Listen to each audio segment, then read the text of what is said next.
everybody, Agashe here. So today I will be doing a drama review on a drama that I'm watching.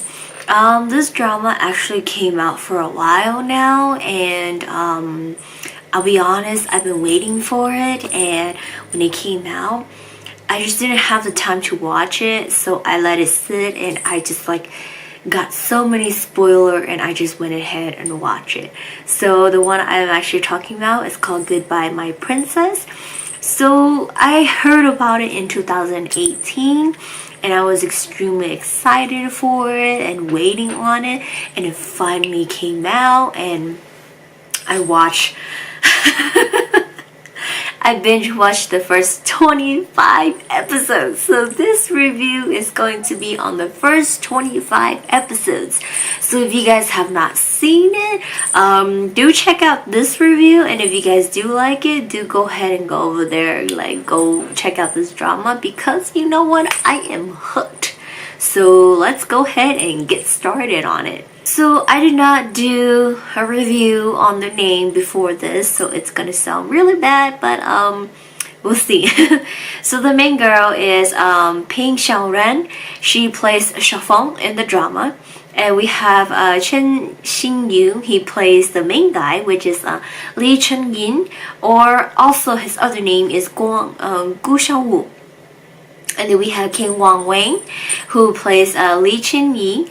And then we have Wang Jinfei playing Gao Yuming. And then we have Ding Ha Zhen playing the Empress.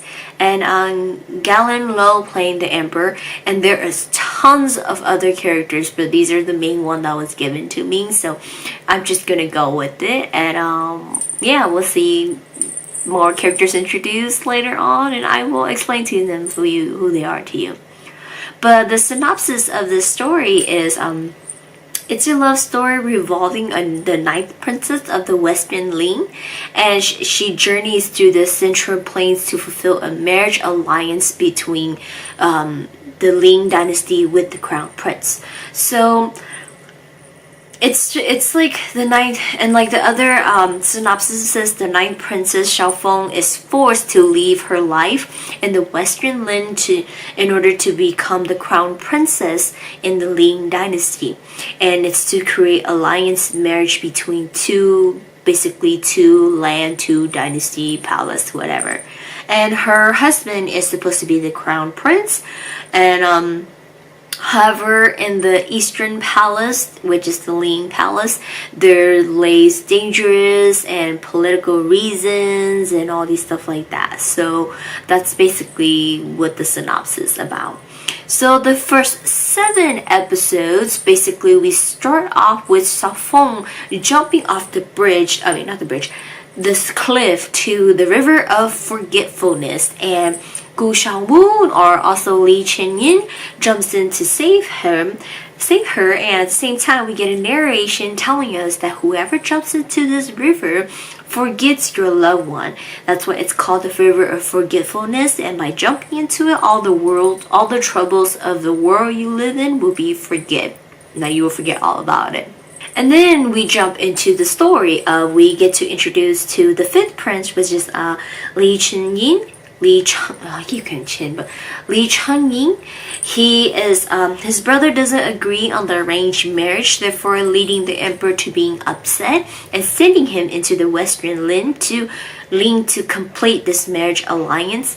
And he goes, and this basically forces him to go, and Chen Yin decides to tag along, and at the same time the brothers, and then there's a couple of them, they tag along to this journey to complete this marriage. And then we also get introduced to Xiaofeng at the main time, who is the 9th princess of the Western Ling and Kingdom, and she is the youngest, she's free spirit and all these stuff like that. And her father has accepted the marriage proposal for the Ling Palace Kingdom, and which is Li Chengyin's family, and Xiaofeng doesn't want to go. At the same time, we found out Xiaofeng is in love with her master, Guangjing, and he taught her everything, and she addresses him as master, and she's basically telling him that, like, if you want to help me escape. And then he does. He helps her escape, but in the process of helping her escape, she's like waiting for him at this area, and she bumps into Li Chunyin, and we find out that Li Chunyin, on the process of coming over, him and his brothers and them, they got ambushed, and not only ambushed by anyone, but they got killed by his own brother, which is played by King Wang Wing, Li Chunyi. He's the one who ambushed and killed the brother and tried to kill Chun Yi, and basically he just wants to rule it all because the older brother is the crown prince. And then Xiaofeng helps him, and then he, you know, goes on and does his own things, and we find out that Li Chunyin is not the actual bloodline of the Ling kingdom of the emperor. His mother was actually murdered by the empress, because the empress couldn't have children. The empress murdered his mother and took him in as her own. So basically he is a part of the Gu family. That's so funny. When I say the Gu family, all I think about is the Korean drama, the Gu family book. If any of you want to know what I'm talking about. But yes, he finds out that he is not a royal blood, and he's actually a part of a different family, and his cousin is Gu Jin, which is Xiaofeng's master, and they are seeking for revenge. So in order to get these revenge, they put Chen Yin into action to get revenge, and they give him the name Gu Xiaowu. And in order to stop the marriage arrangement alliance between the Li palace and the Western Lin, they are going to marry Gu Xiaowu with Xiaofeng so that it doesn't happen. So pretty much Chen Yin, he's still known to the world as the 5th prince of the Ling palace, but there are people who can help him, who will now know him that he's a part of the Gu family. So Gu Jin introduces him to Xiaofeng, and Xiaofeng ends up with him to the journey. In order to get approval to marry her, it has to, and who will have more authority and power over her father, which is the king, is the emperor, whatever, is her grandfather, the king. I think it's Tida or Tedda, something like that. So they go on the journey to meet her grandfather to get their approval so that the marriage can be stopped, so that the grandfather approves Gu Xiaowu, so that Xiaofeng don't have to marry into the Ling palace. And in the process of doing so, the two of them fall in love, and they basically develop these feelings for each other and all this stuff like that, and the grandfather does approve Gu Xiaowu. So by the time we hit episode 8 and 10 there, a lot of things go messed up and go sideways. Xiaofeng witnessed the Ling people coming to kill her grandfather, and she witnessed Gu Xiaowu killing her own grandfather, and now she doesn't know why, and she basically kind of gets the idea and all this stuff like that, and he's a part of them, the Ling palace, and it's just he just lied to her and all this stuff like that. And then she races home, she gets home, her mother is dead, her father is crazy, and you know, they're gonna take her to go marry the crown prince in the Ling dynasty or the Ling palace, and she says to him she'll go as long as she doesn't marry him. So basically she's at the end of the stick. She doesn't know what to do. Her kingdom is corrupted, her parents are gone, you know, all these things like that. The only person she has with her is her bodyguard, which is Adu. Adu has been taking care of her all this time. Adu and Xiaofeng are like sisters, you know. And then in the process of doing so, you know, Xiaofeng decides to, you know, I don't want to marry any of them. You know, let me just jump off and kill myself, you know. So that's when she stumbles upon the river forgetfulness, and then she's about to jump into it, and I'm gonna call him for Gu Xiaowu during this time. He tries to stop her, and you know, he's insanely in love with her, but you know, he has to protect his identity that he's from the Gu family, and he has to pretend that he's a part of the Ling palace so that he can get back into the palace and get his revenge, because the people in the Lee Palace is the one that killed his family. And so by doing so, he needs to pretend that, but still stand up for his Gu family. And he can't reveal any of this to her, so she doesn't understand. She still blames him for everything. And so she jumps in there and he jumps after her, and there you go. They wake up and then things changes. So by the time, and after all that, it's like episode 11 and 13, those time, we find out that it's a year has gone by already, and both he's now back to himself, who is the Prince Lee Chen-yin. He does not have any recollection memory of her, and she does not have any recollection memory of him. They do not remember any of their love, any of their pain that happened in the past. The only thing they remember is their good memories and their identities and all this stuff like that. And Xiaofeng has woken up to realize that she is the future crown princess, and she is supposed to marry the next crown prince, which the Lee Palace does not have a crown prince yet, because the previous crown prince is dead and the emperor has not chosen one to be a crown prince yet. So she's just there until she marries someone, and she's constantly writing letters to her parents, and the only person she has with her is Adu, but Adu is poisoned and mute. We later find out Adu is not poisoned and mute, she's just pretending to do so that she can stay with the princess and protect the princess. And like, Adu remembers everything that happened. Adu's seen it. Adu witnesses everything like that. She witnessed all that, but she has to protect the princess, because back at the Western Ling, there's no one left. Everybody is gone. Because of the Ling Palace, everyone is gone. The only person left is Xiaofeng. And so she has to protect Xiaofeng. And so, and she's living in the palace. She has no idea what's going on. She doesn't remember anything. And her and Chun-Ying, they meet again the same way of how they met back then, and it kind of triggers into their heart and into their mind of like, have we met before? So it's like, even though they jumped into the river of forgetfulness or whatever like that, they still partially still so in love with each other that it's triggering their feelings back for one another. So like, by the time we hit like the episodes like 18 to 25 in there, Xiaofeng is basically learning the palace rules and getting command by the empress, because they're pushing her to get ready for becoming the crown princess and all stuff like that. And then with her and the meeting Chen Ying again, they bicker and they start getting entangled together again. And like, they end up meeting this Buddha guy, and this Buddha guy is telling them that your faith are tangled to be together. You guys should not fight against it. You guys are fated to be together. Let it flow. So they're kind of just like confused, but it's because they don't remember what happened to them. And so, but like at the same time, Chen Yin has kind of like a love interest for another girl. Her name is Zhao Seisei, something like that.